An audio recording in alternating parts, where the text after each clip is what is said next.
Better late than never. This is the Supernatural Substation in New Orleans on the United Public Radio Network. I'm your co-host, Eileen Pastanio, and sitting in the peanut gallery, as usual, is Bernadine. Say hello, Bernadine. What is up, people? Hi, we haying and all that. Showing how old we Hi. are, Dean. We're showing how old we are. Yeah. For those of you who are keeping track, it is the 11th of November, 2017. That's 11-10-2017. And so let's just get on with it. This show is dedicated to Mr. W.S. Lewis, whoever you are on YouTube, okay? You want to skip the 31 minutes of bullshit, that's fine, it's okay. Usually our 31 minutes of bullshit prior to the guest has to do with the subject of the guest. So, but that's okay. You can start listening at 32? It's okay with us. But tonight, you're going to have to listen to us the whole way because it's just Bernadine and I and Zeke. Everybody don't like Zeke.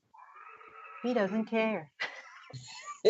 Yeah, so I was perusing the YouTube channel, which everybody really should go and like and share and whatever. And we have a grumper. We have a grumper, and then we have grumpers. A grumper who's like this, supporting the grumper, saying, "Yeah, skip the first 30." Well, you're skipping the best part. You're skipping the best part. It's us. You're skipping. Actually, there's a reason. I'm not going to make an excuse for why we do that, but we usually do talk about some good subjects. Yeah, we might kid around for 30 minutes or so, because we're just lightening up. We don't take ourselves so seriously, that we're going to start talking about, I don't know, quantum measurements and, I don't know, down to the ounce of whatever and, ghost etchings on a wall. I have no, whatever. Okay. It's, we love to have you listen, but, there's a reason for it. And you shouldn't be disappointed because there's all a reason and a purpose. So, you know what today is, Bernadine? No. Other than being Friday? It is the 242nd birthday of the U.S. Marines. Oh, yeah. Semper Fi and all that other kind of stuff. My daughter was in the Navy. Yeah. But anyway, happy birthday to the Marines. And I know I actually had a Marine make a joke to me and my daughter about being the Navy being the ride for the Marines. So I was like, yeah, remember your air support and stuff. It's usually Navy before it's Air Force. But anyway, happy birthday to some tough guys. Everybody that I knew that has gone into the Marines came back seriously changed and went into combat seriously changed. They are our first line of defense, and they pay the price for it. Also, this is Veterans Day weekend, which I'll be celebrating with my daughter. And thank you for serving your country, all veterans out there. Any age and any conflict, and even if you didn't go and fight. And tomorrow they got free meals, for veterans all over the place. So we're awesome. Trying to coordinate how we can get breakfast and then lunch and dinner and dinner for free, free. Yeah. Yeah, they've got some places like Dunkin' Donuts, you get a donut and a cup of coffee. It's like, all right, so if we get that donut and a cup of coffee, we go over to Krispy Kreme, we get one more donut and then we're set, right? So it's 2 donuts. Anyway, yeah, we were actually kind of like planning it out. There were some that had the stuff going on today, but they didn't. Some of them mostly are tomorrow, like Texas Roadhouse, which is a favorite of ours that we like. And they have a lunch tomorrow. So like I said, we're going to be out. So we had a guest and she was overcome by all the stuff that was going on in her life. So she kind of bailed on us, which is, it's all right. We understand. So we decided that what we were going to discuss with her, and she had several books out. She will be rescheduled, but probably in the new year. She was going to talk about spirit attachment, right, Bernadine? Yes, ma'am. And just spirit attachments. I saw she did some fiction too, but now we're left with the subject, and so we decided that, hey, W.S. Lewis, we're going to talk about the subject. Because we know about the subject. That's Yeah, right. Because I wrote, hey, who wrote the book? I wrote a book about those. that's right. We're ragging on him, but whatever. It's fun. Don't become our mascot. Don't do that. Anyway, so I kind of expanded it when we thought about it. I was thinking about, hauntings in general. And also portals came to mind, and the susceptibility of certain people to attachments, etc. So with that in mind, I guess, where do you want to start, Bernadine? Or do you have some notes that you want to start with? Well, I can give you my take on the spirit attachment thing when Let it me. comes to addiction. Mm-hmm. Yep. Well, let me just kind of back it up a little bit, okay? Okay. In my book, Risks, Incidental, Supernatural Dangers of Paranormal Exploration, I explain the importance of keeping a healthy spirit, a healthy immune system, avoiding external triggers, avoiding stress. It's weird, but everything can stress us out.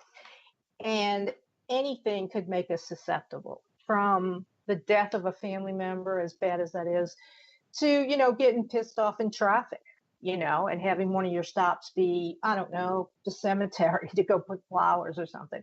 We're just buffeted every day by stuff that wears us down, wears our protection, quote unquote, which would be our aura, down, and causes it to get unhealthy. And just like when your immune system is suppressed and you get the crud or you get the flu and you're more susceptible to it, same thing with your spirituality or your spirit body, which should stay healthy on its own. And Dean mentioned addiction as one of the really tough ones and a real hallmark of spirit attachment. So why don't you explain what spirit attachment is, though, Dean? I mean, so everybody knows where we're talking. Well, spirit attachment to me, from what I've researched on it, and the people I've dealt with that actually had spirit attachments, um, especially with addiction, I feel earthbound spirits, that means spirits that do not cross over when they die, that had addiction problems, anger problems, depression, suicidal thoughts, just their reason for sticking to the earth and not crossing over, and going and staying around people that have these same problems, people that are susceptible, and like, say, for addiction, if the person may have died of addiction or had an addiction when they died, they may gravitate towards people with the same problem, because they can actually, in their attachment to that person, feel the high, whatever drug the person is using, or even alcohol. If they were Mhm. alcoholic, they can actually attach to that person and feel the high. And in my theory, that's the little bug in your ear when you're coming down or detoxing off of something, is to go get more, go get more, go get more, because the spirit needs more. Mhm. And the only way to break free from that is actually, go into rehab if you have to, do what you have to do to get off the drugs or the drinks or whatever you have to do, because that spirit will not stick with that person, because that person no longer has what it needs. Mhm. And it'll go to the next one that's open to it. Well, yeah, That's my you're right. theory. And that's true for basically every well, not across the board, but it's a generic truth. Like sometimes I watch staying in uh the addiction groove here. I watch Intervention sometimes. Yes, You've it's seen that sad, program. sad, sad. It's Yeah. sad, and it's sad to a certain degree. I mean, I'm not going to, just on a non paranormal or supernatural level, what I look at in that program is those are some of the most selfish people I have ever seen. And it gets me angry. I guess the soapbox moment here, that they would put their families through what they do, that it's all about them. It's all about their addiction. It's all about, whatever, and everybody's got to put up with it. I don't know that I would. I mean, I don't know that I could do that. I'd say, look, there's a flop house waiting for you somewhere. I mean, what can you, but aside from that, there are several episodes, and I'm sure you've seen them, where once someone gets really addicted to the street drugs, they'll do anything. Unfortunately, whatever, they'll sell They're their afraid of body, detox. right, Yeah. and they don't want to feel dope sick. And there was one where a mother of the girl who they were featuring and a friend were looking for the girl, and they went to the spots where the friend knew or pretty much had an idea where the girl would go to use. And they walked into this like abandoned building that was like I don't know, an auto repair shop, and there was an apartment upstairs. And they walked in on this like field of just syringes and dirt and trash, and just the burnt spoons, everything, all of the terrible things that go along with that. And so walking into a place like that, that kind of a place is where the kind of spirit that you're talking about would linger and be attracted to.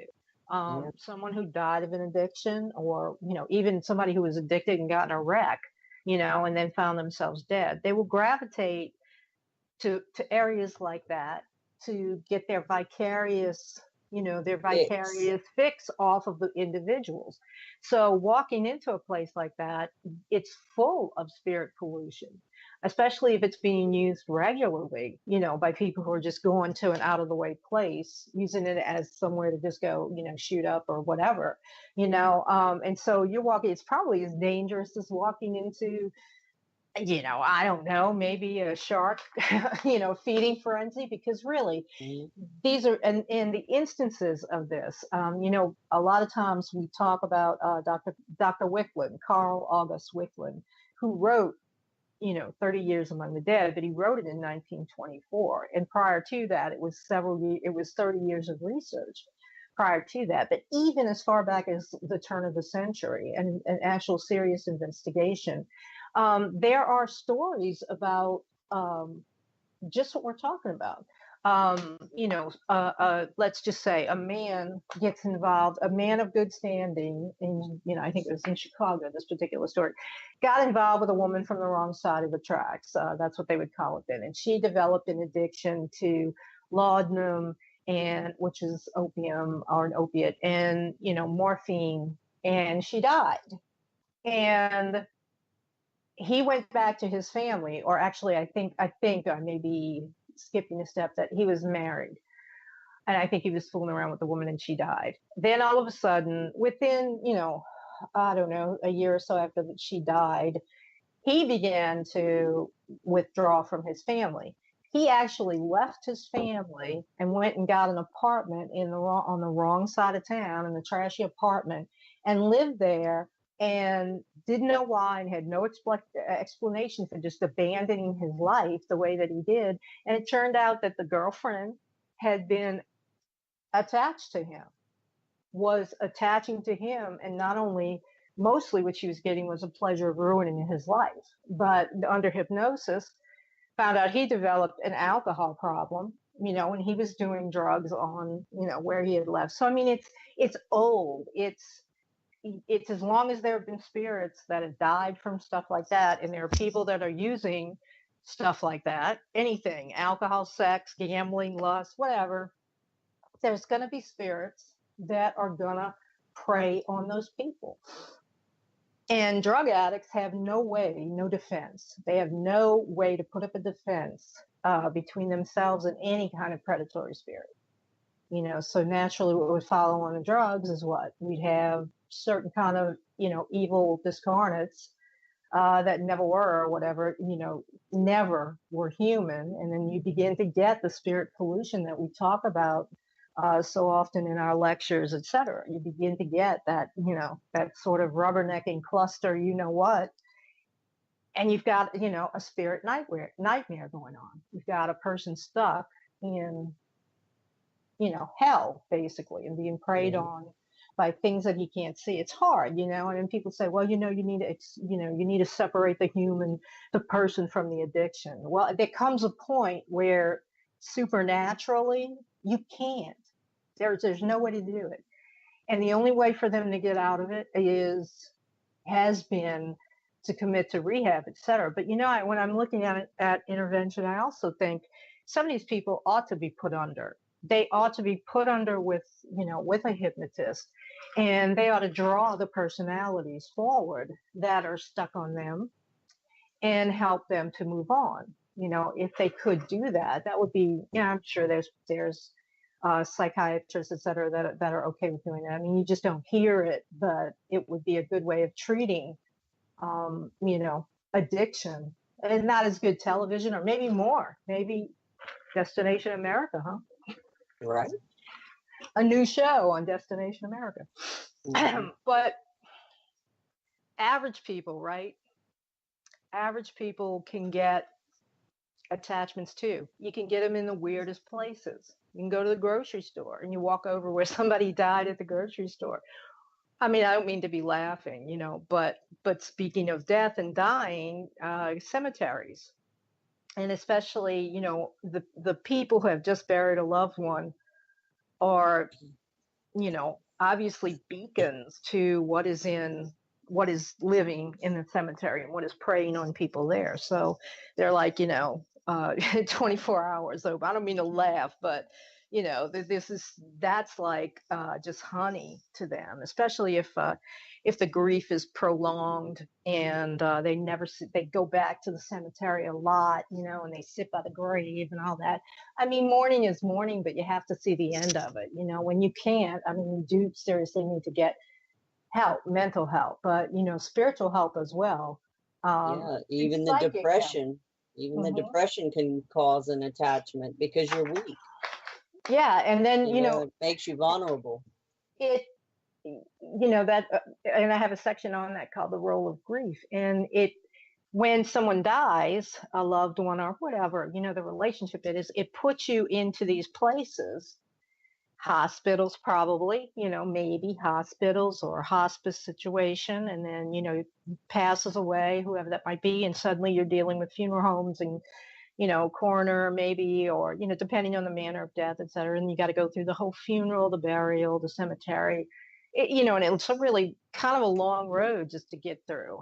But sometimes people get lost on that road, and they keep going back, and crying at the grave and all. And I'm not going to say that that's not cathartic for the person, but it's not good for their mental health or for their spiritual health, because that kind of unending grief will draw something to you that you're not, that you may mistake then as just more depression, or it may come to you and claim to be something it's not, your dead husband, your dead child, or whatever it is. I mean, and then stories about that go back in every, basically every cultural folklore has stories of grief, situations of extreme grief, bringing the dead back. And it's usually not a good thing. There's a British legend, and it revolves around something called the demon lover. And basically, what it is a couple. The man goes off to war. They don't hear from him. He's thought to be missing in action. The spouse or the female, the fiance or whoever it is crying, crying, crying into, all day and night. And then finally she hears his horse return, or depending on what time of, wherever the thing is cast, either in modern times or, then. And she runs down, she jumps on the horse with him. He rides off. She puts her arms around him, and she's beginning to notice how cold he is and how frigid. And the next thing you know, the horse is jumping over the wall of a cemetery. And basically what she had done. And then the grave opens up, and into it they go, and he takes her with him. And that's a cautionary tale right there, because you're crying and you're pining something back. You're not letting it go. And that's an extreme example, but it can happen with your relatives that you're crying, and then they stay sometimes to make you feel better and let you know that they're there. And so you're hurting yourself and your spirit, and you're hurting the spirit of the loved one that needs to pass on. They become a ghost. They become attached to you by grief, so it's a serious situation. It's something that you have to be mindful of, and we all have to come into those situations in life, dealing with death, dealing with people who might be alcoholics or some other kind of addict. And, at some point it becomes a choice. Are you going to be with this person, spend time with this person? Because you know how much grief and depression, and then setting yourself, withdrawing from society. The other road is, and you can talk about this, trying to communicate, i.e. the Ouija board and everything. I was fixing to say that, As I knew. especially, working in the paranormal, when we lose a loved one and we're so used to communicating with other people's loved ones, it is very hard. And I could say from experience, I haven't done it because I'm smart, Mhm. but I really would advise against trying to communicate with your loved one, Yeah. via EVP or any type of spirit communication. And it's very hard because you want to hear that voice again. Mhm. You want to see that spirit, you want to have that hug, you want all these things because you miss them so bad, you're still grieving. I mean, we're people just like everybody else, Mhm. except we have the equipment to do so. Yeah. And it's tempting. It's very tempting. Very much. Very But, much so. I advise against it because you don't actually know that that's your loved one you're talking to. Yeah. If you're in grief, you're vulnerable just like anyone else that would go to a graveyard, for years with that grief. You're Mhm. vulnerable. So you don't know if you're going to bring something in by trying to. Well, what I Yeah. tell my investigators and any investigator that'll ask me, never do an investigation in your own home. Mhm. I don't care if you got stuff flying across the room. Repeat that. Never do it in Never. your own home. I have Never. never, and I have spirits in my home, and I know I have loved ones come here and visit and give me messages, this and this and this and this. I have all the equipment to use, but I have Mhm. never done an investigation in my home because there's a difference. And people ask me, well, why not? Here's why not. Because when we go into a client's home, we don't have the emotion that the clients would have. Like, say, if they would see an apparition of their loved ones, that emotion is like strong. So that leaves them vulnerable. What if it's not their loved one, But Mhm. in your own home, you have that strong emotion. So living here, living in your own home as an investigator, if you call something up, like say your loved one or whatever, the emotion automatically comes in. I mean, it's a normal human reaction. Mhm. And that energy that the emotion brings can open up this portal thing, and Yeah. just flood in the spirits just because you're upset because you heard the voice. Well, and it makes you a target for everything else. Yeah. Because in an Um. investigation, we go into it like a job because we're Right. going there to help other people with their problem. Well, In everybody your own should home, treat it's it like not a a job. job. Right. Yeah. They should treat that like a job and treat it respectably, and professionally, insofar, because otherwise really it's this aggrandized hobby, is really what it is. Like, but if you are able to do the research and keep that professional, more people will come to you, and then more people will hear about you, and it's setting a personal standard. But the house I grew up in, Yes. the house in East New Orleans that I grew up in, I write about it again in Risks. And I didn't need anybody. I didn't need EVPs, and my Mm-hmm. mom was doing all of that crap, though. She was doing it with cassette recorders and stuff. I mean, it was like primitive, but she was doing exactly what Hans Holzer and Lorraine Warren and them were doing in our house. Okay. And then she was doing other stuff like, meditation and getting cards read. And I mean, it was just like this whole, just stop this new age crap, So But that's, you as a child, you experienced a lot of things because of that. it's a terrible, yeah. And then, which is another reason why I live in a house, and that's where you have to have peace, That's another reason why I don't ever do this stuff in your house. Why would you want to do it? Yeah, it's a good, there may be something around, now and then. There may be you may end up in a house that, like we lived in, remember, we lived in the one in the middle of town that was 103 years old, and it was haunted. You stayed there a couple of times. Yeah. And it was haunted. My dad used to see ghosts, and I saw the ghost of it. It wasn't a frightening haunt until it kind of got to be a little bit. We got a little bit more familiar to him, and then something else was coming. But we moved out because of my dad's death. It didn't cause his death or anything like that. But the point is, the last place you want is to bring stuff like that into your home. It can, the effects are, it's like bringing a completely, like a serial killer into your house or some maniac, it really is. It can throw your house into such, and your family into such disarray. And paranormal researchers, I know what you do, but a lot of them don't even stop to think of that. And they're on They go they're in with on all a, this emotion and drama. well, they go in and they do their stuff, and then they just come home too. Or Right. they think, here's an example. So they're going to go to a paranormal convention and talk around people, okay, and meet people who have done stuff like, done investigations in their house, who claim that they're, psychic and whatever, and they're talking to spirits in their house, stolen stuff from haunted sites, and the list goes on. And you're pressing the flesh and cheek to cheek with these people, and it doesn't even occur to you that you go home and next thing you know, you've got problems in your house. It's like constantly being aware of it. It's like being almost like a corrections officer. It's like you want to keep them in their cells. You know what I mean? It's like, so you're going to go and you're going to help people, but you're also going to keep up this the protection of yourself from this other stuff.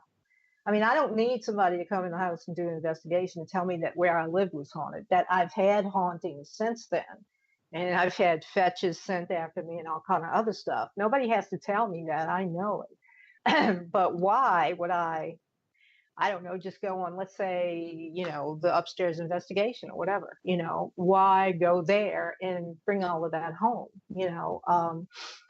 I don't know, because the price to pay is high. And people don't stop to think about it. If they think, oh, it's just one little baby ghost, it's a girl, it's a little girl. Well, it may not be, but if it is, she's probably got some other ones with her. They don't have that much to do, honestly. I mean, it is plain and simple. It's like if they are lingering around, they're doing it for a reason, Yeah. and it's far better to, when a loved one dies, like your sister or my dad, it's far better to wait and be attentive to their message to you, because Right. almost invariably, unless it was a bad situation, the dead will come back in one way or another. They will get a message to you, or they will come back as a comfort and help you cross that point, where you say, well, I know that was her, or I know that was him, and I can feel better about it. And if that doesn't come for you, then obviously you may need some counseling, you may need some grief therapy, but you may also need to be aware that this is affecting your psychic health. I mean, your health, rather. This is affecting you on the psychic level, and your life could take a left turn to, into the unknown before you know it. Right. Sorry, I was drinking something. Sorry, W.S. Lewis, I was drinking something. Bernadine knows me. But I was also looking, spirit cognizance and stuff. And there are all sorts of things that, that go into this. A spirit wanting to escape. I'm looking in my book now, but I'm also quoting from Dr. Wickland's 30 Years Among the Dead. A spirit wanting to escape its condition, which is it's stuck in the etheric, in the outlaw country, by trying to go to sleep, and spirits around are bothering him, affecting the circumstances of the living in a negative manner. And that's the story that I just told you about the man in Chicago, turn of the century. Spirits and crime. We often, we talk about addicts, but criminals too. Criminals, Right. when they die, especially if they die unrepentant in their mind. I'm not saying religion now. I'm just saying unrepentant and still engaged in that kind of activity, and they really are the criminal personality. Those are the ones that will make your life hell. So people go to places like prisons, Moundsville or Ohio Reformatory, all these prisons, what is it, the Eastern State, and, team after team after team has gone through there. And I think maybe, I don't know what, 8 out of 10 go back and they have things happen, and they think that's cool until, I don't know about you, Dean, but I don't want a murderer in my house. I sure as hell don't want the ghost of a murderer in my house, right? Yeah, we have 'Cause you enough in our can't shoot. family. That's right. Yeah, I got enough to worry about. I mean, you can't shoot a ghost, right? You No, can't. I don't want some, lifer from Moundsville Penitentiary or wherever up in my house because I just wanted to go be, I want to go put my jeans and my black T-shirt on and play like, whatever. I don't. And some no, people say, that's yeah, it's that's kind of great. crazy. I mean, if you're going in there to try to get the spirits to cross over or something, I can understand, but to go in there just to talk to them, no, No. no. Mm-mm. I think like something like an Alcatraz, like I would go to experience the experience. You know what I mean? I would go to these places because I have an interest in it, but to experience the atmosphere and the feel of it. Again, I don't. Nobody needs to tell me if a place is haunted, and those places are haunted, and just to experience it. It's usually enough, for me anyway. I don't have to talk to it. I don't have to, and you and I could be walking through just with a digital recorder on, and you will be guaranteed to hear stuff. They're going to Yeah, talk to you, but when you interact with them, they fix on you. They have a fix. It's not this, floaty sort of amorphous living individuals moving in and out of their view. They, sometimes they perceive us like ghosts. They see us through spirit eyes, then like we're the ghost to them, because there's a lot to support the fact that dead people, the spirits of the dead, uh, and we're just talking now criminals and everything else, but the spirits of our dead are fully aware on the other side and have a body that is, for all intents and purposes, as real to them as ours are here. So sometimes when they see these investigators, they see them as ghosts. These ghosts who are really in the etheric, and we're in the material reality, they get scared of us. And yeah, you've we're you've the heard of, intruders. right, you've heard story after story over the years of the ghost being afraid and it won't come out, and it's because to the ghost you're the ghost. It's, and sometimes it's like somebody once described, like, every day at 11:30 you're sitting there watching the news or whatever, and this you don't see it, but somebody opens a door, you hear footsteps, and they walk past you. Well, how do you know that on the other side, he's not telling whoever this is? Every day I come home at 11:30, I walk through, and there they are. They're sitting in the middle of the living room with the TV on, so I go to the back. I mean, that's the reality of of our realities. To them, their reality is their reality. And material reality, the ones that you're worried about, is the ones that know they're in their reality, and they want to get into our reality because they don't want to be in their reality. And stories like that abound. Pets and stuff like that. So I mean, I've never really understood this. This wanting to go and provoke spirits in places like prisons or, Yeah, do that. I recently watched, this was, yeah, go ahead. I will watch that episode, whatever that one is. Yeah. But I mean, we've seen it, and these Yeah. people, and there are people that do admit that they've made mistakes and, they want to protect other people, but not a lot of them. And a lot of them don't even know that they're making the mistake that they're doing. If they look behind them, they got like a net of dead people. What did you do? What did you come in contact with? What did you steal? But I watched on YouTube, I don't know, a few weeks ago. There's everybody's, got a YouTube channel or whatever. There's some kids out there that do paranormal pranks. I think I'm going to have to send you the link. Or it's not actually a prank. It's like a dare. And so they apparently got a lot of comments telling them the audience wanted to see them go to the suicide forest in Japan.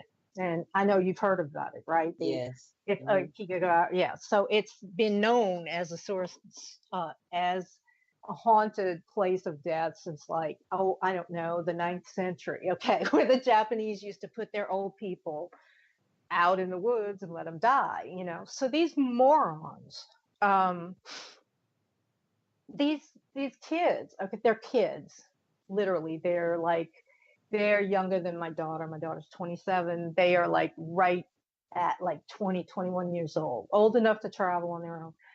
And they went there, and they went there at sunset. I'll send you the link and y'all can look it up on YouTube. It is a really creepy place. It is a really haunted place. I would love to go there, but I'd love to go there with you, Dean. But like I said, you can have the digital recorder on.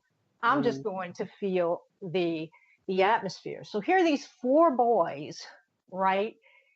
And they step into this, there's a path and you can go so far. And there's like a path off of that during the day, it'll take you down to some caves and stuff like that, they give regular tours through.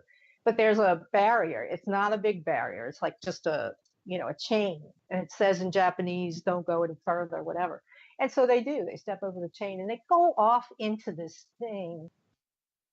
Oh, I don't know, dude. I don't know. Oh, dude, look over there. Goodness. Oh, look, and I'm talking to the screen because they're saying, of course we do that at our age. Yeah, I'm like, you morons, don't come around me. No, but they're like, so they're like the least prepared people that you ever, they're using the flashlight, quote unquote, on their phones. They're using regular little flashlights, right? Nobody went in there and got like extra batteries for anything or something. So, and their backpacks and I actually wrote a comment, why don't you guys shut up? They talk constantly until one of them gets scared.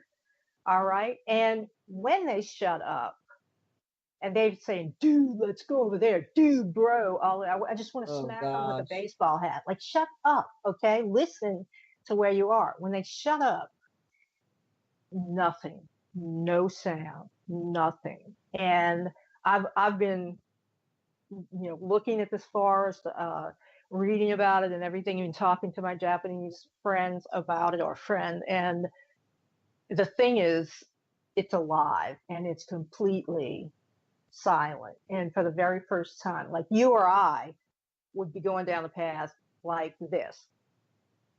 That would be it. Mm-hmm. Not, hey, look over there. Oh my God, I don't have a battery, and all of this stuff. It was so overpowering. And the idea that, that people that go in there to commit suicide at night, when they go into it in the day, and then night falls and it becomes this thing, and there's people sitting out there in the forest trying to contemplate whether to kill themselves, so and so they freak out, and they're looking at these little ropes, like traffic ropes, or those little stretchy multicolored ropes, or actually ribbons. It's more like ribbons.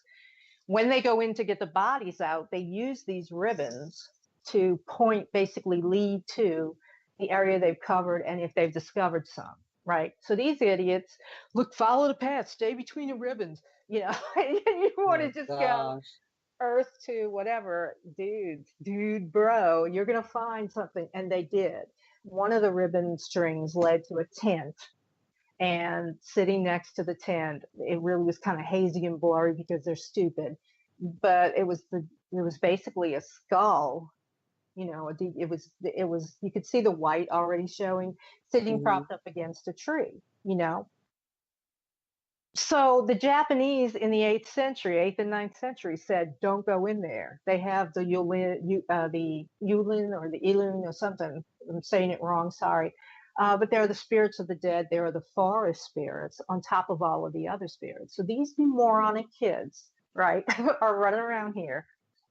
They don't think, oh, I better do something. Oh, I better leave an No offering. protection at No all. protection, no idea of what to do when they leave, no idea of what's probably happened to them now because they don't have anybody saying, hey, this is essentially a graveyard.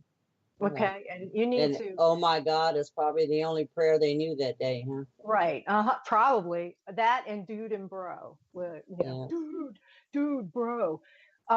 They noticed going in there, which is interesting. They have a parking lot for the day, the daytime goers, and there was a van. And having read about it, the police or the what do you call it, the forest rangers will go, and sometimes if they see a vehicle sitting in the parking lot for a couple of weeks or whatever, and there was a van that apparently had been there for a while that these kids passed, and they thought that was cool and that was freaky and whatever. But it's sad because whoever parked that van went in there and killed themselves. And so it's essentially a graveyard. And it's like any other place. You have to, everybody says, oh, respect the dead. Well, yeah, you got to respect the dead, but you've got to respect yourself. You've got to protect yourself. You can't go in there with this mindset of, oh, this is so fun. It's Just think of the emotion that the people that committed the suicides were having at the time of their death. absolutely, and it is full of that. I've seen videos of people in there in the daytime, and even people finding remains in the daytime. And I'm sure there may be others, but I came across this one in the nighttime. Uh, it was indescribable. Um, it was just absolute silence. It was like one big grave. And these idiot kids, they could have gotten lost. I mean, the thing is at the foot of Mount Fuji, and it's almost like a horseshoe, or like almost a full horseshoe around the base of it. And everything that grows in it grows on top of lava, that had formed over the millennia. And then, the trees are growing into this lava, and not all of them are solid place. Like you could be walking and then it'll give way and you'll fall between the trees and stuff like that. So it's dangerous. It's it's well known to be a terribly haunted place and stuff. So, here we got, I guess I want to go see. I think I followed one of them. I'm going to go check and see now what's new, and I'm going to actually ask the guy maybe, so how was that? Who'd you bring home from Japan? Because seriously, and that's on a big scale, because I wanted to kind of comment on how overwhelming the feeling was of just seeing it in silence and darkness. But people do that in cemeteries all over. People go to Marie Laveau's grave, they go jumping over fences to try and go where the voodoo's, or whatever, in Holt Cemetery. Every day. It doesn't have to be this major, a second. That forest, the suicide forest, is second only to the Golden Gate Bridge in San Francisco for the number of suicides per year. And by the time these guys made their video, there was something like 300 and something bodies had been pulled out of the forest already that year. So, Wow. yeah, I mean, and some of them, granted, they might be finding some they overlooked, but still, it's not a place to go and dude, you know. And I can imagine the cursing and the bleeping that I can't deal with. Yes, yeah, And that you can't deal with, right? And then the there was one smart kid, and then the other thing that I probably couldn't deal with was they'd be walking along, and all of a sudden, some dude that's a spider web. They had oh gosh, they had a spider web that looked like It looked like Vampira's house. I mean, this thing was like Oh this, gosh. and they had this spider sitting in the middle of it that I mean, he probably started out like a normal banana spider, whatever the hell he was, but this spider was huge. And the only way they saw it was that it was reflecting on their light. And then they said, "Oh my God, it's a big spider." So, I mean, yeah, that's creepy. Yeah, that's kind of creepy fun if you're into that stuff. But are you going to wipe the dirt off your feet? Are you going to leave something for the spirits? I think, like if you and I were there, that's what I would do. I would, honor and respect the fact that it's a graveyard. Basically, Hmm. it's an old ancient graveyard. And I guess I would do the same thing at the Colosseum in Rome, where so many people died. Um, and we're going to talk about this, I guess, after the break. But New Orleans and its haunted tourism, and the people that come down here and say, "Oh, and then I went home," and all this other stuff. And it was Madame Lalaurie, or they go by Lizzie Borden's house, and it was Lizzie Borden came home with me.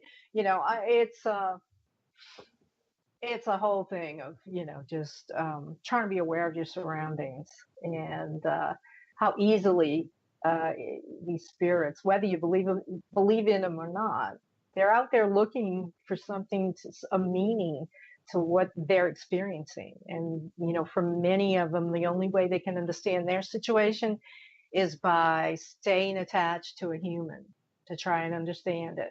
So you don't want to be one of those humans, and you don't want it in your house. Nope. No. So I think Joe is telling us it's break time already. So when we come back after the break, we'll be talking a little bit more on a little bit of a bigger scale about attachments, etc. So you are listening to the Supernatural Substation on the United Public Radio Network. We will be back after the top of the hour break.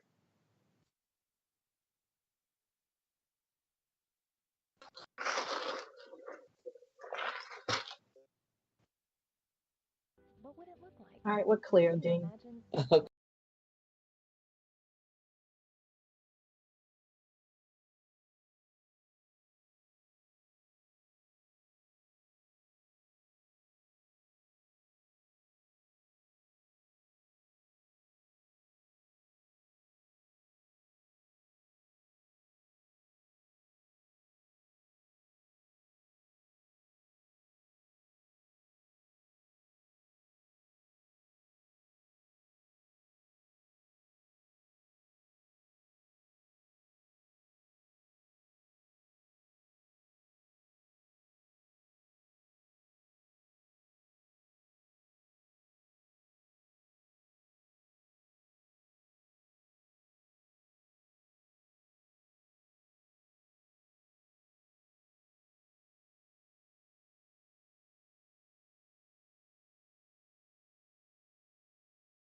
You're back.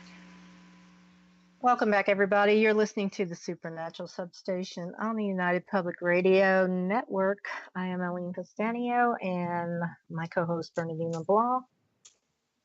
Bernadine. What's up? She's back. She's still there. We She's back. hanging in there. She's I'm hanging in there, W.S. Lewis, even though we're silly. Okay, we're so silly. W.S. Lewis. Anyway, so we just listened to Emerson, Lake and Palmer, Lucky Man, and today Greg Lake died a year ago, and he would have had a birthday today on November 10th. So I'm just kind of doing a little tribute to him. He was one of the angels that got me through the horrible hauntings of my youth. So through my headphones, he and Jimmy Page, so gotta love it.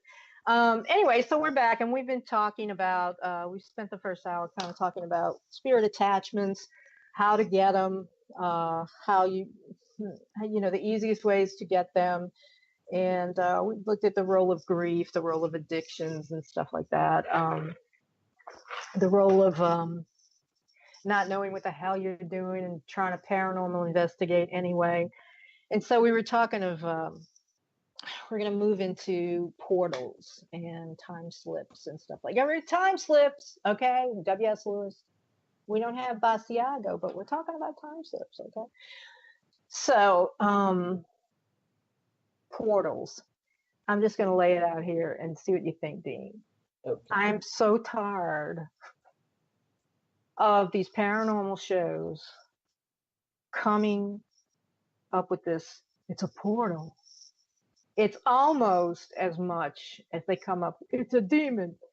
It's an like orb. It's a this, you know, or it's not an orbs are not real. No, but there's so many portals. Like, you know, I don't know. I mean, a haunting, the one that's produced by, you know, the oldest one that Discovery Channel does, all the way to, you know, these newer ones. It's a portal. It's a portal. It's a portal to another world. It's a closet. It's a portal. Okay. And I've always kind of had like, I don't know, you know, portals, they just, you know, they just don't open up. Like there isn't some tear in the fabric of time for no reason. If you're in a place like we were just talking about the suicide forest, if you're in a place like that, spirits come and go, and they have done for centuries. So there's, you know, there is something there. There's something passing in and out, because whatever it formed there, the fear manifests, the shadow. But the thing is, it comes and goes somewhere in the day and the night and stuff. So there's one portal. But you know, you open your bathroom closet and it's not going to be glowing and stuff like they do on TV.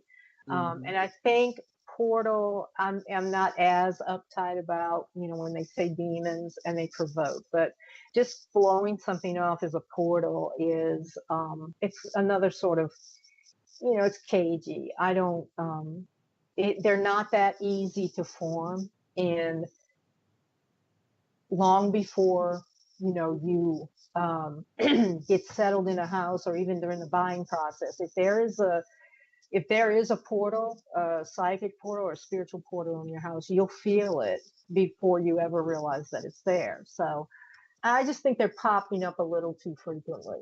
Well, what do you think? Well, I have clients that, because they have spirit activity or poltergeist activity, or see different types of apparitions, like a child, a mother, father, you know, this, that, they automatically assume, I don't know why, but they assume their house is a portal. Mm-hmm. And one of them's coming to my mind too. Yeah, and you know, you have to explain the differences between spirits, earthbound spirits, portals. They really are, you know. I mean, I know they probably have several on this earth, but not as many as people think. Mm-hmm. You know, well, they are. They're not. I mean, Uncle Joe is not coming through those portals. You know, right. There are, and we'll get to that in a minute. But we're talking about, you know, your garden variety closet. I'm sorry. I don't mean to be I don't mean to diss The it. I don't Amityville mean- horror closet. Now that's a closet, okay? That had a basement involved, and a closet, and a well, if everything is to be believed. So it was a well that was walled up in a basement. And everybody, a lot of questions are like, what's up at the basement? Well, the basement is the most grounded place in the house. We in New Orleans, we don't have basements that go underground. We have like one store, the first floor may be like a garage or a storage area, and then the house starts. But in these places that build basements underground, well, it's underground. So anything in the ground is going to be a grounding spot for good or bad spirits. So it can be that the closet in the basement, because of its location under the earth, is some kind of a portal, is being used, especially if you have evidence in the house of inhuman, discarnate entities that are not human, evil.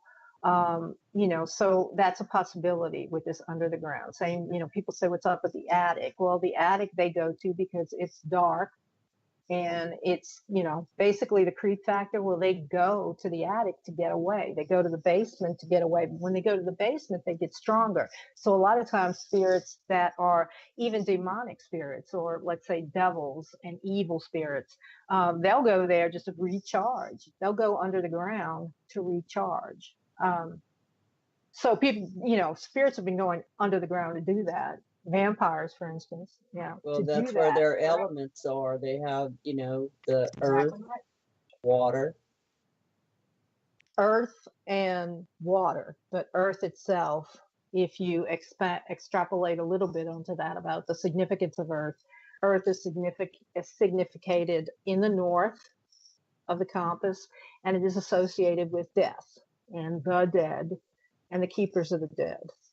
So it's a natural place. And it gets that vibe. It's able to recuperate its spirit. Now, I've seen, different specials, like with Father Bob Bailey was on one, different shows that I watch. I've seen them corner. I've seen them actually drive it down to the basement. But I mean, how many shows have you heard where, I can't go down in the basement, the basement, the basement, the basement.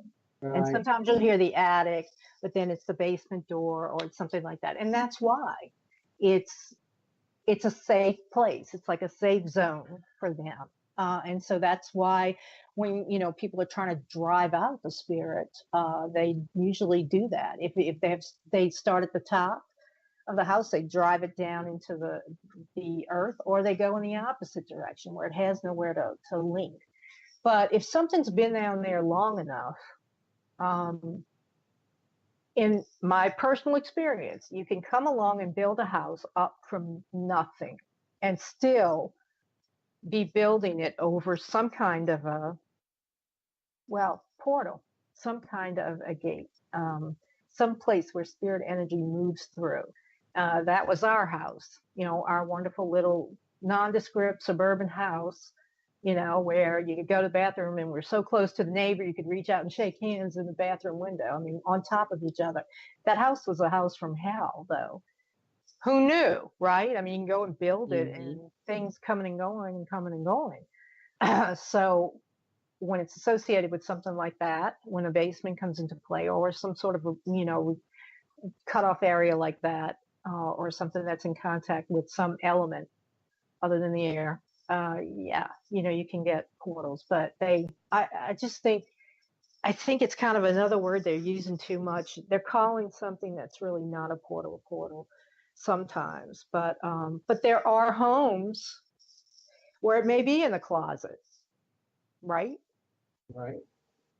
I mean, there may be. Now, I know you were mentioning one. It may be the wall. It may be, you live in a duplex and something's walking through from the other side because you have a connecting wall. But portals, if you intend on opening a portal, That's kind of like the easy part. And once you do that, then it's difficult, extremely difficult to close. And isn't that the lesson of every little, Marilyn Manson wannabe practicing with the Necronomicon or some, they Don't got call off in the coroners and watch the craft and right. And they yeah. got it on Amazon and they're down in their basement. Now they don't know, of course. Now, if you knew what you were doing, if some of these people knew what they were doing and they know why the problems came, like, well, we had a book and we went down in the basement, we did what it said. Well, and now stuff's happening. Well, of course, moron, because you see, Dean is the one that interacts with all these people. Just want to let you know, but Yeah. and she doesn't laugh about it behind the scenes. She just puts up with me. But of course, I mean, if you're going to do, and invariably they want to do demon summoning and they want to do Crowley magic and all this other stuff. But if you make the mistake, if you know what you're doing and you're doing it on the cement in a basement, let's say, or in the garage, something that's a slab against the ground, or you go out in the woods and you do your little thing out there, you've got a very good chance of something happening. If you know what you're doing, obviously you know what you're doing. So, and what you expect to happen will happen. But these kids, I say kids, but just uninformed people who haven't really, fleshed out in their minds what they actually want to do. You go and do that in a basement with a cement or an earth floor and see what happens. And if you screw it up, that's how you get a portal. That's Yeah. that's how you get a Consequences portal. come with it. Because you just very likely you're using something that told you to draw a circle, and it's so meticulous that you would think that it puts people off, but what it does instead is it makes them skip stuff.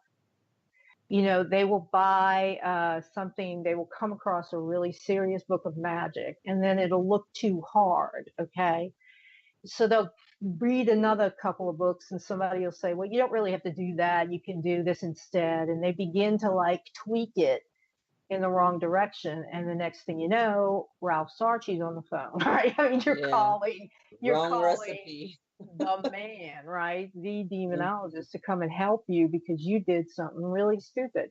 That's a portal. And a broken circle is a portal. Even if you're doing it right and you make the mistake of breaking that circle when you're in the middle of it or without doing the proper, the chain of command, the command, the Yeah. call of Or the command. window blows open and you break the chain, you break the circle. Well, yeah, I mean, and there's a good story, a cautionary tale. I think I've said this before, though, but it's fun to tell about, here you've got a medieval necromancer or whatever, and he's doing his circle, and he's just whispering. He's not commanding whatever it is to be there. And then, he keeps doing it, and nothing happens, nothing happens, nothing happens. And so he says, oh, well, he closes the book and he steps outside the circle, and he's ripped to shreds and taken away, into the kingdom of the shells, taken by the demons, because it was there all along.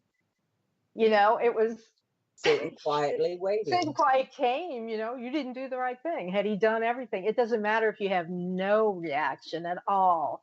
You still do every step of it. You do the banishment, you do the cleansing, you do whatever, the license to depart of the spirits that you have called.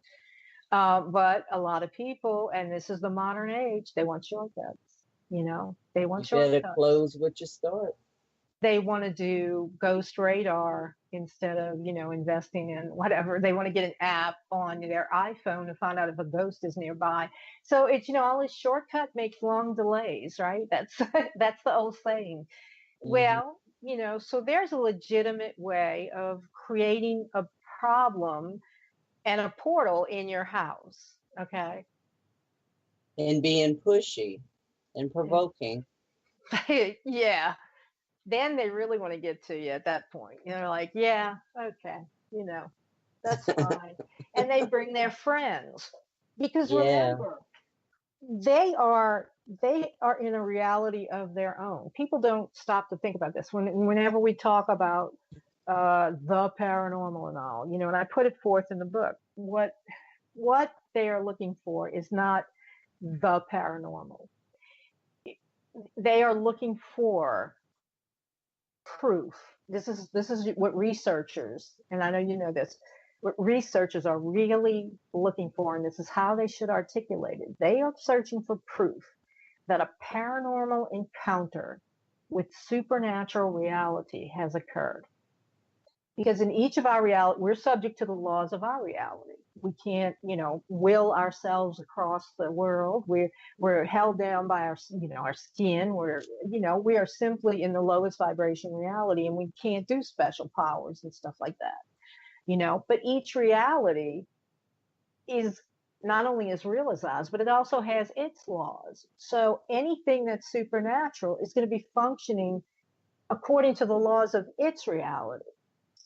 And when it comes to the hypercosmic, the really high demons, when it comes to them, the only way that they're interacting, they are used to hearing.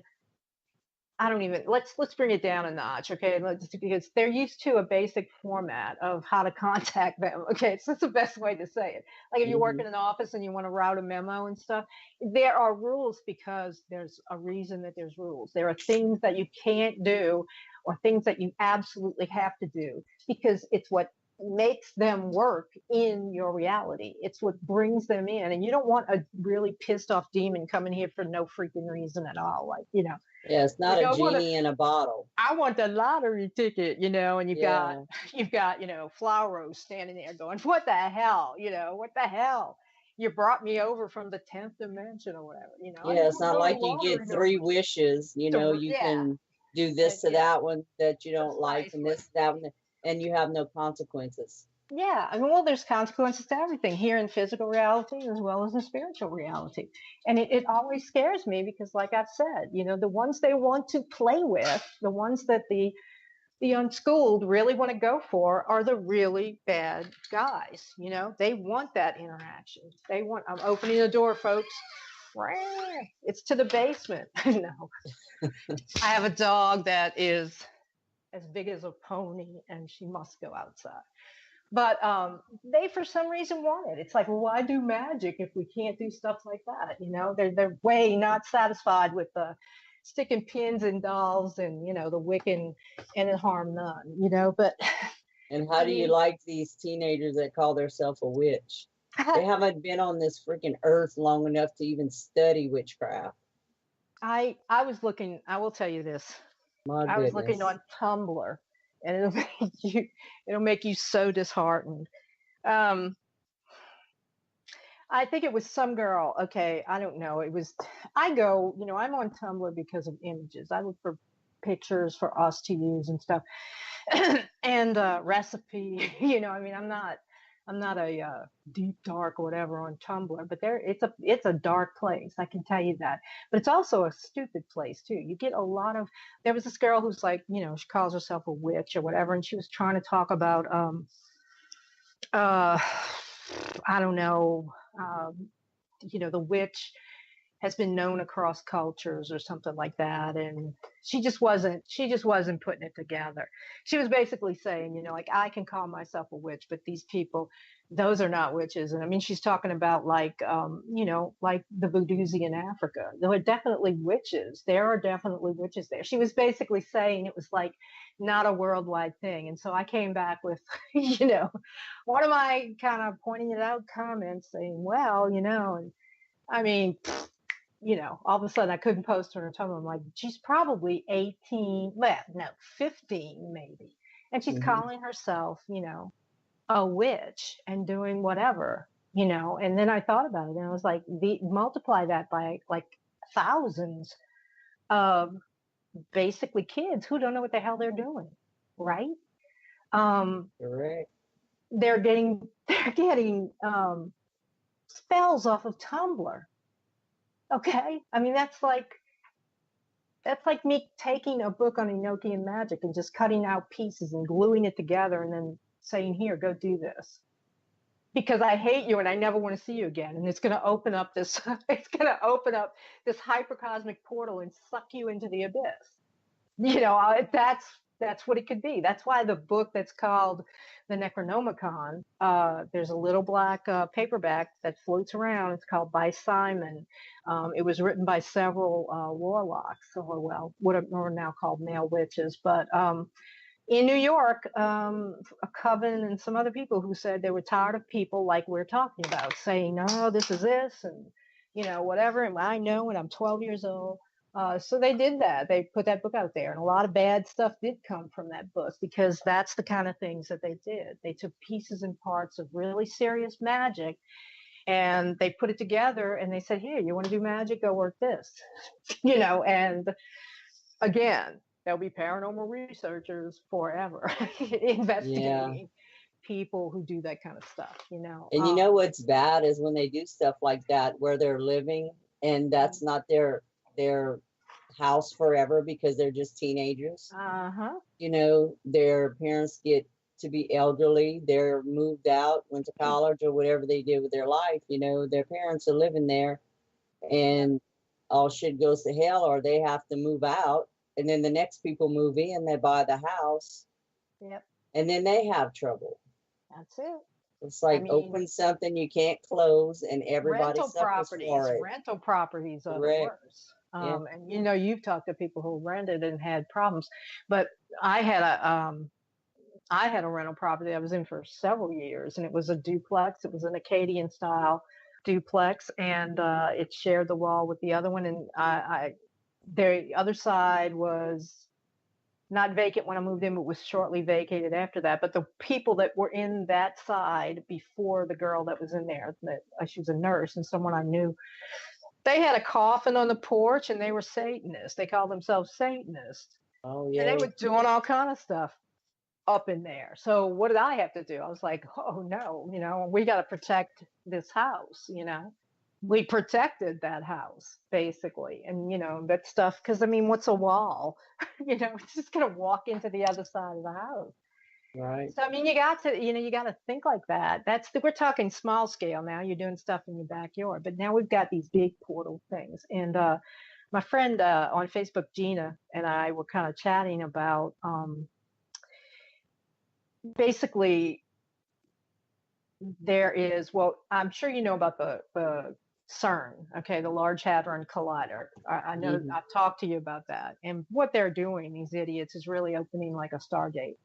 They have identified dark matter entities. They have no other way to define them. You can look up the science, any of you who want to, you can look up the science and look up the statements that these people have made. They have found dark matter entities, and they found them in the magnetic sphere of Earth.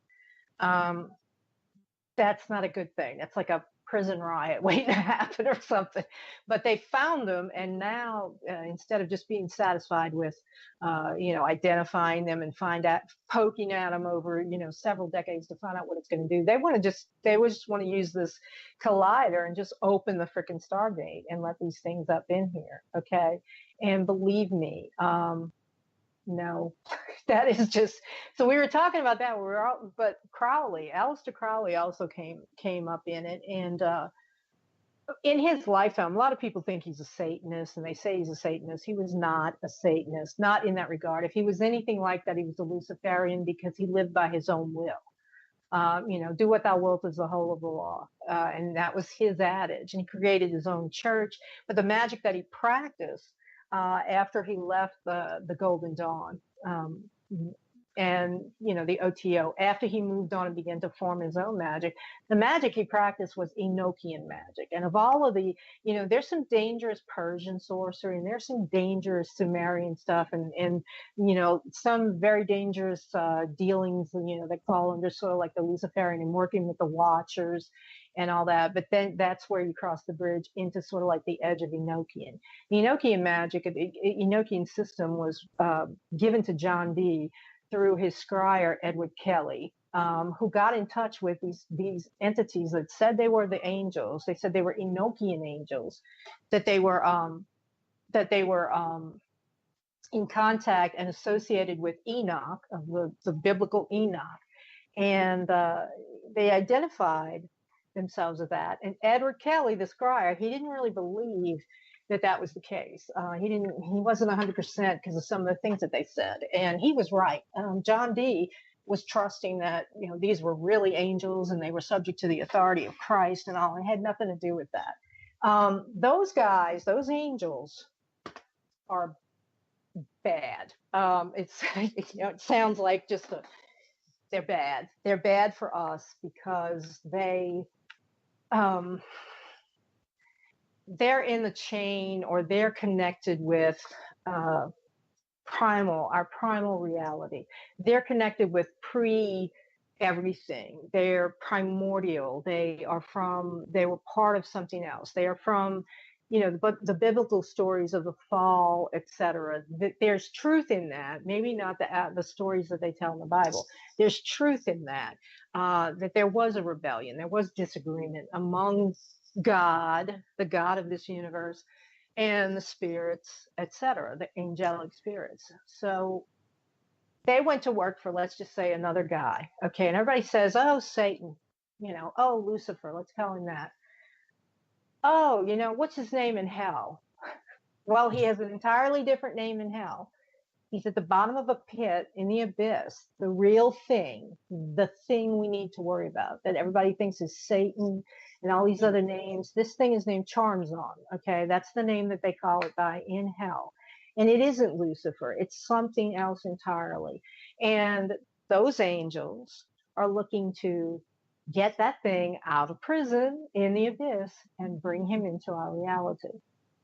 Plain and simple. They put this crap into the minds of these brilliant men so that they were certain that it would come down and survive until there were people, or there was a person or a group of people who could figure it out and then start working it years down the line. And so we had Aleister Crowley. And something like 95 or 6% of the magic he worked in his life was Enochian magic. This dangerous system that is basically the key to the apocalypse. It's the key to, if that thing gets out, you know, I mean, and it's down there, and it's down there mentally. We're speaking mentally now, mental images, but it's in a place in its own reality. And the Titans and Tartarus and all these things that in mythology, Hades, etc., that, you know, kind of like these whispers from a darker time. This is what they're referencing. This is the place where these things are going to be let loose on us. So he went into the desert, Crowley. He's like, okay, I know what I'm doing. He went into the Gobi Desert in 1909, and he tried to do these Enochian keys. Okay, there are 49 keys, and we can only work 48 of them. As the angel said, the 49th one, you can't do. We have to do it. So, I mean, Dean, if somebody, you know, some spirit was telling you, you can do all of these except this one I have to do myself. Are you going to, you know, like, you're going to write it down? You're going to go do this? I just can't believe how stupid John Dee was. I mean, he was brilliant, but he had no common sense. He couldn't see. So this thing it exists out there, this form of magic. And so Crowley went out there and he was trying to do it because he was trying to bring about the apocalypse, because he felt that that's the only way that the world would change and metamorphose into, you know, something higher. Okay. So he was out there trying to make it happen. And thankfully he did it wrong, or it was a failure. But he did something right. And so these days, people basically call it, you know, they basically say he cracked a window and let something in, like just a little bit of it. Because in short order, the world plunged into World War I, developed atomic energy, electricity, communications, all the technology that we are seeing the fruits of now started in that time. And in the 1900s, the 100-year period of the 1900s, we advanced more as a civilization than the 500 prior years. So, you know, and ask anybody, do you think all this technology is a good thing? It's not. Okay. And they're going into artificial intelligence and looking to get spirits into these things. I mean, this is where science is. And people can laugh at paranormal researchers, and they can laugh at, you know, at occultists and all this other stuff. But when their own religion, scientism, is saying, this is what we're going to do, those entities are real, we're going to put one of them entities into these robots, and then we're going to just let them loose on the earth, right? I mean, Craziness. Joe was just telling us on the break. The first self-driving bus got in a wreck within the first hour, right? Are these the people that you want to, opening these shells and letting these things in? I mean, robots, just forget it. So Crowley created a portal, okay, accidentally, and it was a failure in his mind. But thanks to, I mean, man is going to take it and run with it because we're base. We are the lowest, other than the animal life, and sometimes, but we're in the lowest reality, and many of us are. So we're going to take it and run and try and we're going to use our our aspirations to make something else out of it, and try and make something good. But anything that we do with that kind of technology ends up being bad. I mean, really, you look at where we are. How'd that work out? Or, or how the Industrial Revolution worked out? Oh, global warming, so we really shouldn't be doing a lot of the stuff that we're doing. After him came a guy named Jack Parsons, and we're getting into, just off into whatever, but he came along and he did the Enochian magic, and he did that crap correctly, and it worked. Okay. And he was, at the time of his death, he was the guy who basically started our space program. He was, they named the Jet Propulsion Lab JPL after, Jack Parsons' lab. I mean, that was the nickname. He was an absolutely brilliant scientist, rocketeer, or whatever you want to call him, but he was also an absolute mage at the magic he was doing. He had a friend named L. Ron Hubbard, who started Scientology. And the way he got to start Scientology is because he sat in the circle with Jack Parsons, and he was writing all the crap down, and he saw these things that he could manifest, that Jack could manifest. In fact, L. Ron Hubbard, after one ritual, went down in the kitchen to make a sandwich, and there was some huge shadow entity, intercosmic, like hypercosmic shadow entity, that confronted him in the kitchen, and Jack Parsons came down with a sword. I kid you not, came down with his sword, and his magical sword, and drove the thing away. I wish he would have killed Parsons, because we have Scientology Parsons, I'm sorry, Hubbard. But, Yeah. These are the kind of things. Now, just that didn't all end with him. That didn't all end. And these are not screwball people on the fringe anymore. The screwballs are in the ground underneath Switzerland, fooling around, looking for the God particle, the moment of creation, coming, really uncomfortably close to creating a black hole and just sucking us all into, the nightmare. And they've got the CERN reactor, or the CERN collider. They are trying to open it up. They're trying to do time travel. They're trying to do, this is like Star Trek stuff that's really coming through. But because they're among them, there are a lot of occultists. They are at work on a magical ritual. And yeah, you can have a portal in your closet. Your toilet could be a portal. But when you start talking, we're screwing around with cosmic energy, opening this gate, and we're just not really sure how it's all going to go. We think it'll go this way, but hey, we don't know. Who are those guys? That's something to worry about. That's a portal right there. Watching what they do, and they post it all on their site, is a way of learning magic, because what they're doing, they're not saying it, because look, they've spent that's their stock and trade. They're rationalists, they're logic, they're like, oh, supernatural, that doesn't exist. Oh, the paranormal, oh, blah, blah, blah. Okay, so all you witch doctors over here with this, bazillion-dollar Stargate thing, trying to pull in, whatever, from the deepest, darkest regions of space. So we're crazy. Let's save the planet. At least, paranormal investigators are talking to people, the things that actually lived at one time and were dead, and they were in here with us, not out there. Out there is bad. It's like, I feel like Woody Harrelson, in the movie 2012. It's bad. Out there is not good. because everything that you'll find in that comes up in this kind of magic and occultism, they'll start talking about the watchtowers, which, and I have a picture in my mind of what they are. They're real in supernatural reality. They are supernaturally real. These are real things in the four quarters of the compass, right? They have angels attached to them, spirits attached to them. And the purpose of the watchtowers is to prevent what is happening with CERN from actually working.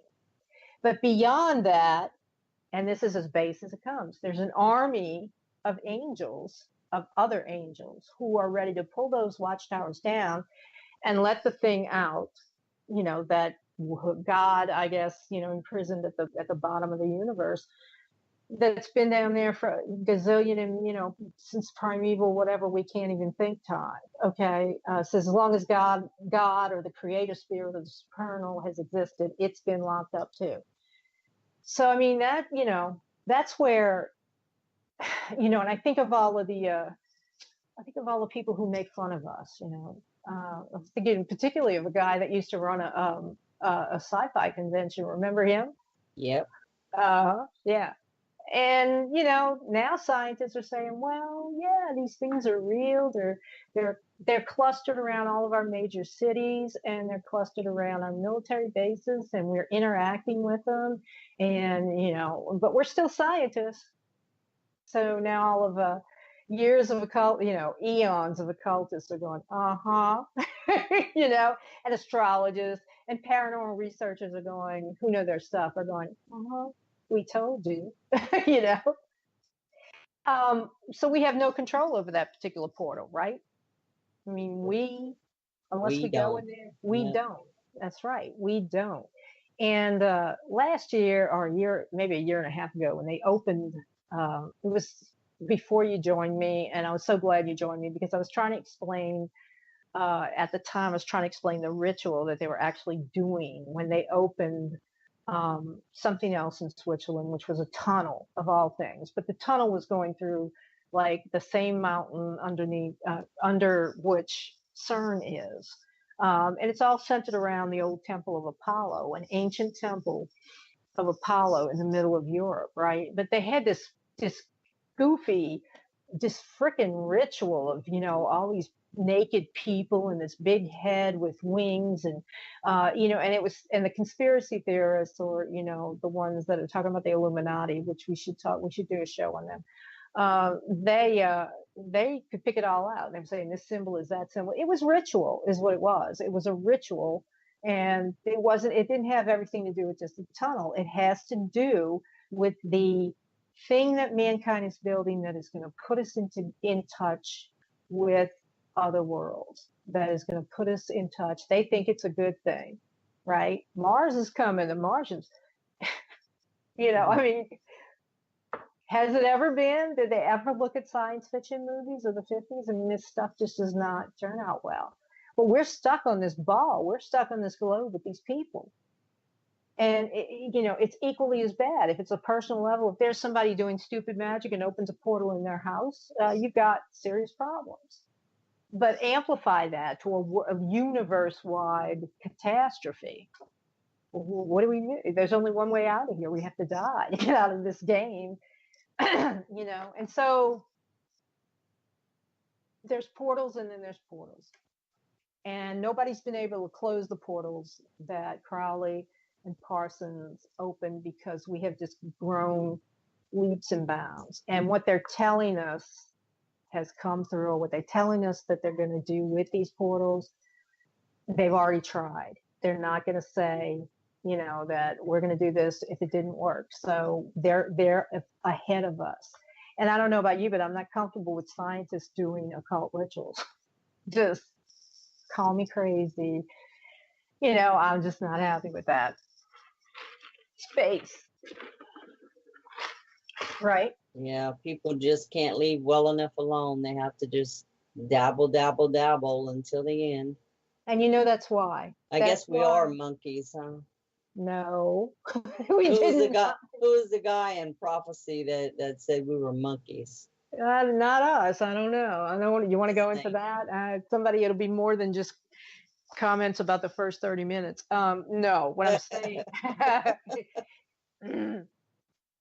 what I'm saying is the reason in the back of occult traditions, there's a, there's the reasons behind a lot of what I've just talked about that is trying to get into have an impact on humanity is there are several reasons, but one of the reasons is that they disagreed. They basically did not want us to be created in the first place. Okay. There are other things. Now we're just talking like angels. We're talking about the people, the ones they call the fallen angels, disagreed with with creating us and putting us in. I mean, it's going to be a whole other show, but they disagreed with that and they were cast out. Okay, this is true. These are the spirits, and the occultist knows what they're working with. There's something else out there from where the God of this universe came in at. Okay, like it's hard to explain, but here's the biggest portal of all. The God of this universe came into this universe, okay, and he put us on a planet that was already, or in an evolution that was already evolving, that we don't really fit in. We have no business being here, and whatever's out past the real end down there, they're not happy at all. So who are they going to find? Who are they really mad at? Well, they're mad at us, but they're mad at him, God, right? The God. And they're going to come and they're going to, get back at him for what he did. He probably expelled them. Now we're off into religion, but it mirrors. That is that war between heaven and hell. Exactly. That will always be there. Because there isn't an occultist worth their salt who'll say, well, Revelations is not true and nothing in the Bible is true. A lot of that is true. But a good half of the Bible deals with just the Jewish people's experience with this particular God. That's not my God. Christ is our God. And, and he's the one who's, and I'm not going into preaching, but just talking about roles here, he's the only one who can straighten his crap out. Okay. So, but I mean, this, right now we're all on this ride, and we can't get off of it. And if there's a portal that's going to be opened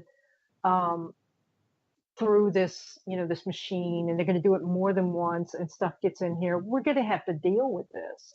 And just going down, and playing in the cemetery and taking, whatever pictures and all, and calling yourself a paranormal investigator is going to be it's going to be like a baby wipey, compared to the stuff that's going to be required of humanity to confront. So from the littlest portal of somebody who doesn't know any kind of magic that they're doing, and whatever, to this biggest thing,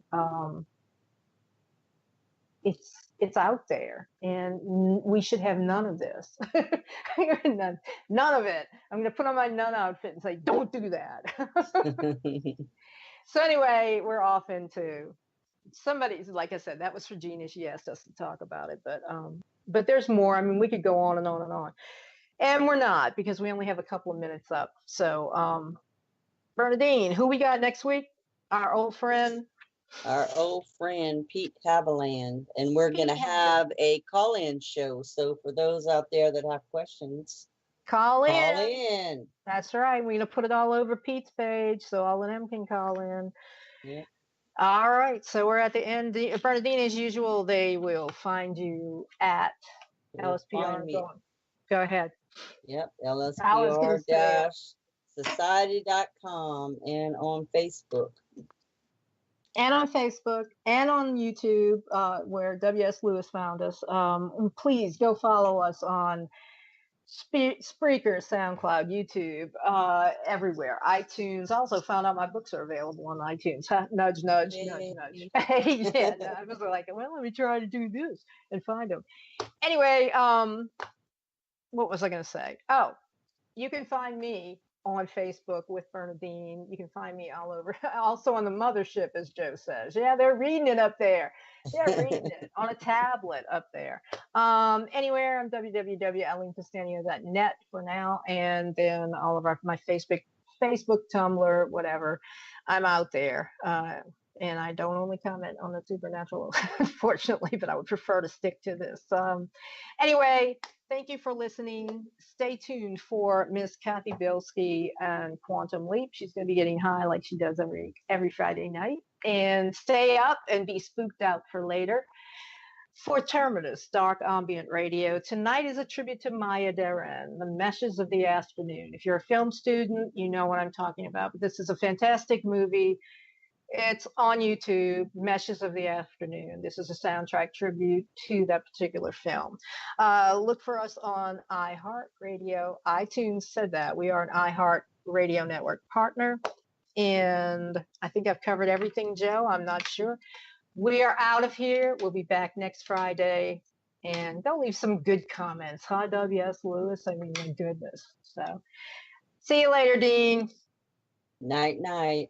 Nighty, night, night. Night, night. Did I do everything I was supposed to?